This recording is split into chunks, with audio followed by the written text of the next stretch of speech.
Hi everyone, I'm Rich Harrison, and welcome to the first in a series of videos outlining in detail my entire character workflow when designing and sculpting this piece entitled Low Altitude entirely within Zbrush.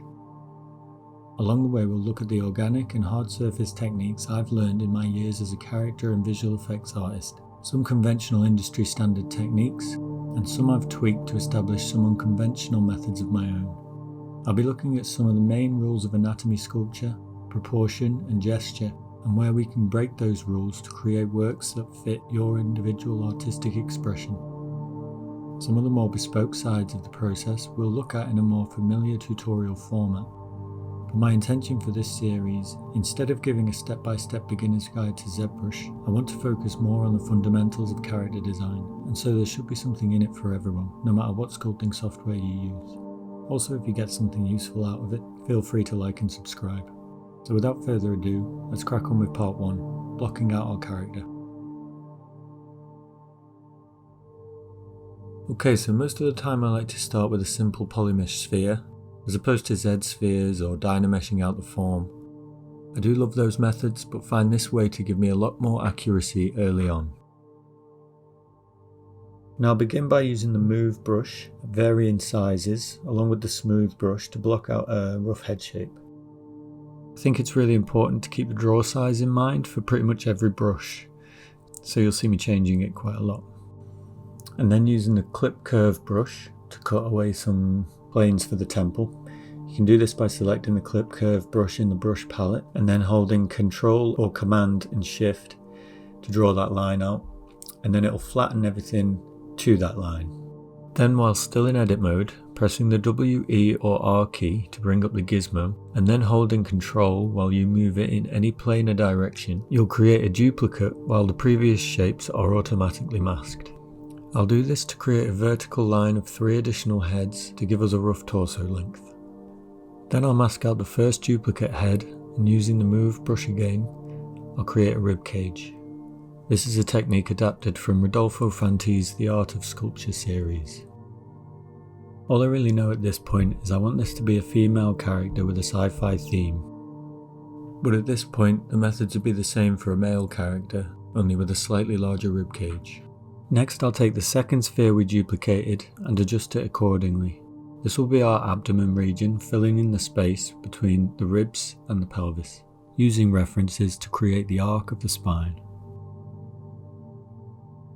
Moving down now to the third duplicated sphere, we'll move what will be our hip bone markers out and slightly forward, creating an inverted triangle shape. You might think this to be overkill at such an early stage, and on a character that will likely have clothing or armour covering up most of this bone structure. But if you take this time early on to get to know your characters, not only will the attention taken shine through in the final product, the work needed to get to that final product will be less laborious and more creative. So using the same technique as earlier, bringing up the gizmo and Control or Command dragging the head down, I'll fill in the gap between the head and the ribs, creating the neck. One of the reasons I prefer this method to the Z-sphere method is because I can adjust each region of the body independently from its neighbour, ensuring I create the exact proportions needed for my character.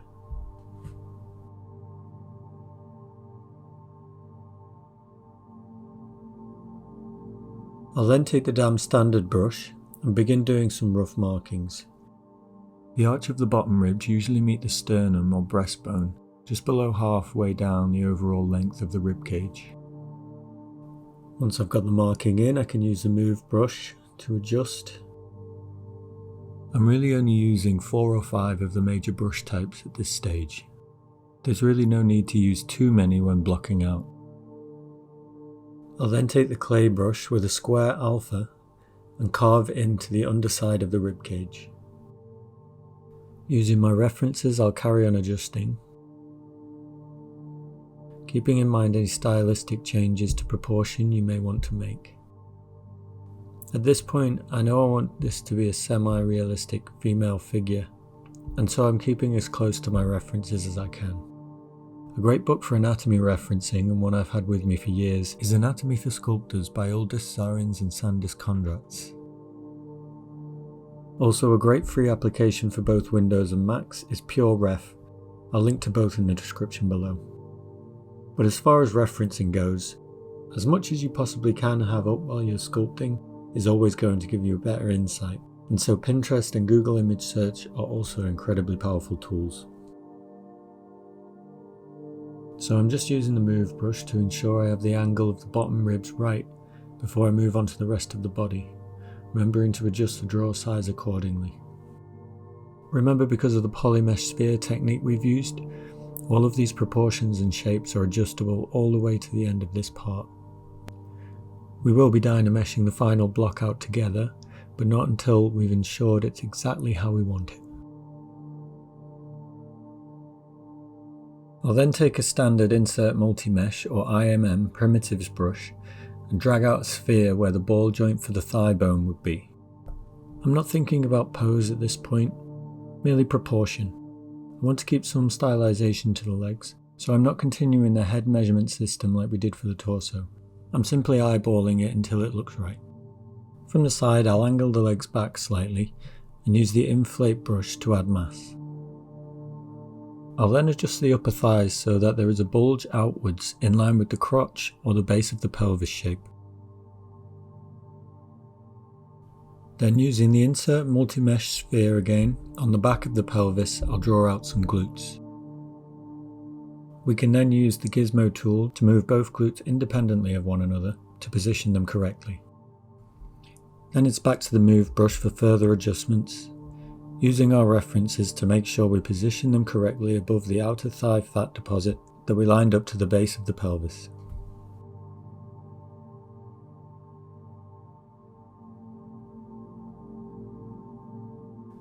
Moving back up to the torso, I'll draw another IMM sphere in symmetry on the shoulder portion of the ribcage. This for the minute will act only as a marker of sorts.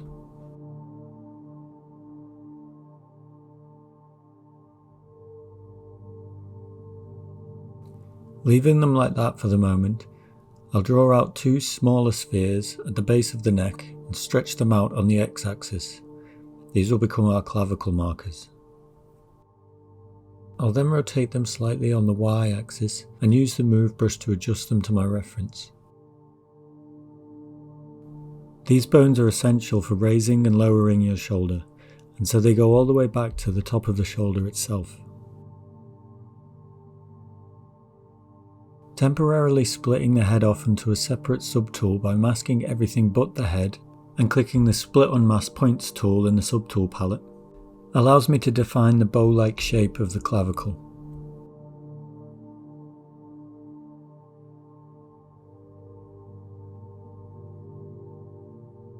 Turning the model around, I'll then draw two more spheres for the scapula. The scapula or shoulder blades are another important landmark when defining proportion. They not only allow you to section out regions of the mid to lower back and neck such as the trapezius and lats, but from there you can define the deltoids and then move down the arm from there. Again, using references of skeletal structure to get the shape and position of the shoulder blades just right, I'll use the move brush to bring them to the shoulder markers, making sure to get references from as many angles as possible. It joins the clavicle at the centre of our shoulder marker, using a part of the shoulder known as the acromion process.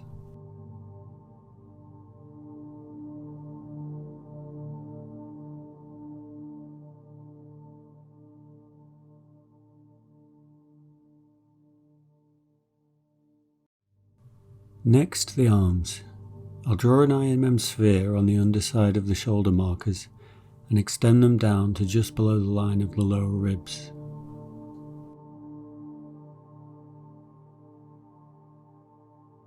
They should be able to hang down vertically without intersecting the ribcage itself.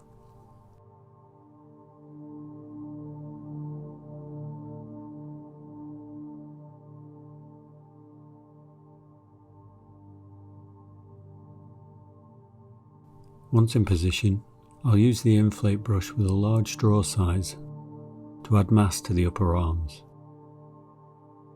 before using the control drag technique with the gizmo enabled to create a duplicate the same length as the upper arm. One of the main benefits to using the polymesh sphere method is that with the gizmo selected, control dragging from one shape to another highlights the individual shape. Using shift in conjunction with this highlights multiple shapes, allowing you to move entire sections into position. We can then move our arms into what are known as A or T poses. These two poses are depending on where you're planning on taking your character, as well as personal modelling preference. If you plan on taking your character to animation, then it will be rigged, and so a T pose where the arms are at right angles to the body might be more beneficial to the rigger. In this circumstance, however, this is for 3D print, and I know the model won't be leaving Zbrush, so I'll keep it at a more relaxed A pose. Next, it's time to fill in some of these gaps. I'll start by drawing our IMM sphere again to create one half of the rectus abdominis or abdominal muscle. In reality, this is in fact one large muscle that spans the space between the ribs and the pelvis, but in this circumstance I'll split it into two to allow for more adjustability. I'll place the upper portion between the arc of the lower ribs and drop it down to roughly where the navel would be. I'll then control drag a duplicate down and invert it using the shift key to snap the rotation.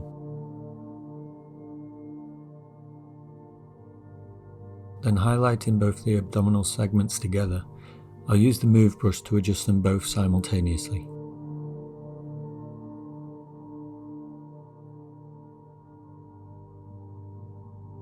Now that I have more landmarks in, I can adjust the surrounding areas further as needed. Whereas I am using human anatomy references as a guide, it's important to note that I'm not drawing every individual muscle, rather the most important muscular, bony and fatty landmarks of the body. We will define muscular definition where needed later down the line. For now, our main focus is getting the proportion right. Here I've added a sphere to give the external obliques some definition, as well as to fill in the gaps where the internal organs would usually fill the space. Internal organs aren't important for us to define, we just need to fill the space so we have an airtight model come the dynameshing stage later on. You'll see me constantly adjusting not only the newest segment of the model, but the surrounding affected parts too.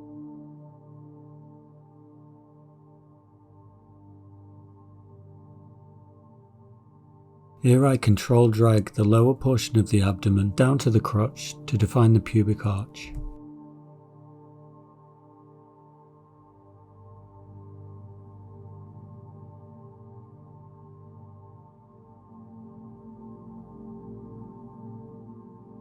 Moving around to the back, I'll now begin to block out the lateral gluteal fat deposit just above the glutes. It's important when studying anatomy to not just look at muscle and bone on ideal forms, however look at how fat deposits itself around the body. This will ensure your model will look lifelike and not a generic toned humanoid. If you are modelling multiple characters in the same scene, then the character's silhouettes should be easily distinguishable. Weight difference and body mass are a great foundation for properly distinguishing character. You'll see me every so often zooming out and taking a look at the figure as one, adjusting all of the parts as needed. Here I'm thinking less of generic human anatomy and more about the direction I want to take my character stylistically. Now I'll begin to define the latissimus dorsi or lats, the widest muscle in the body, using my references as a guide as to where the connecting parts of the muscle overlap and join others. I'll also keep in mind the shape and weight of my particular character's back.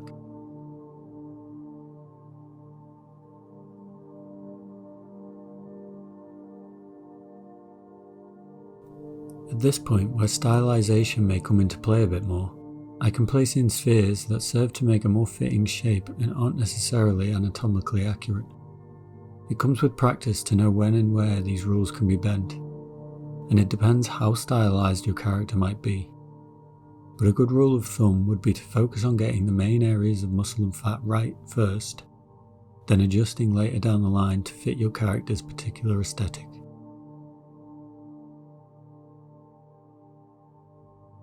Now I can unmask everything and use a larger move brush to make overall adjustments to the character's build.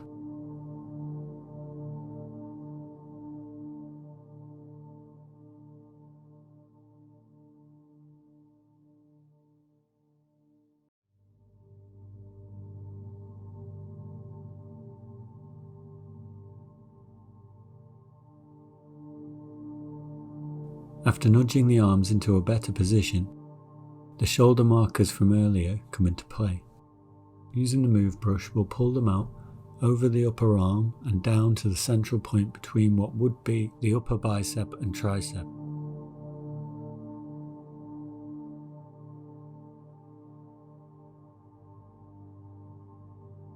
I'll then adjust the scapulas accordingly, pulling them out slightly, along with the lats.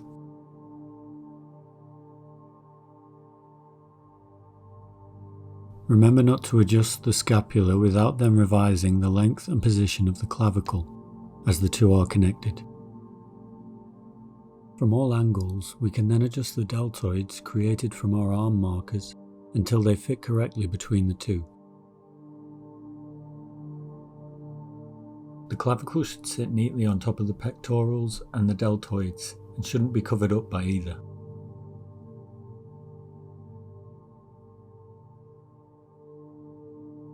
I'll then make some aesthetic adjustments to the arm based on reference.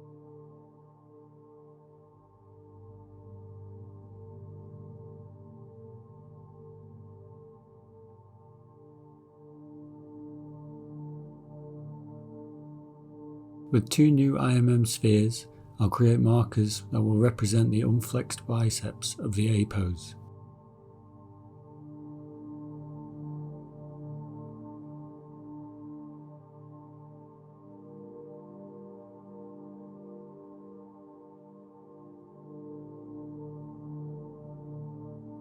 Then, moving down to the forearm, I'll begin to define an overall shape and curve to the section. I could come in and define every muscle in the forearm, and for your character this may well be beneficial. However, I know at this point, my character isn't going to be overtly muscular, and so an appealing silhouette will be more than enough at this stage.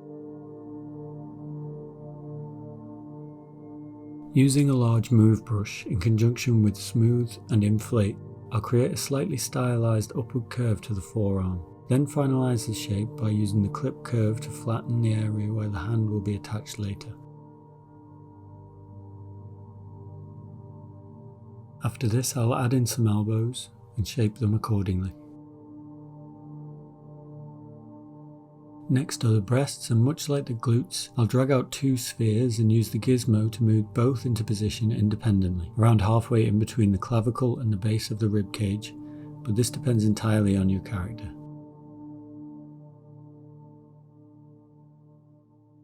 Then, with only small adjustments with the move brush and gizmo, I'll adjust them until I have what look like two raindrops dripping down the rib cage of the character, making sure to leave a gap between the top of the breasts and the clavicle.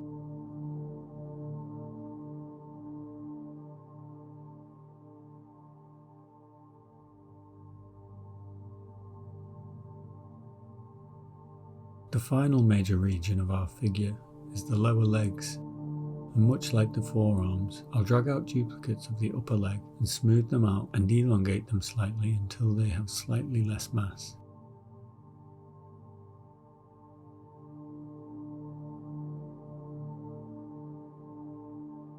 Then from a side angle, I'll rotate them until I get an S shape, starting from the top of the thigh running down past the knee to the ankle should have an S-like curve, making more general movements with a large move brush. As well as from the side, the legs from the front and the rear should also have an S-curve to them. The lower leg should curve outwards slightly to achieve this, giving the muscles that surround the knee at the base of the quads a slight downward curve.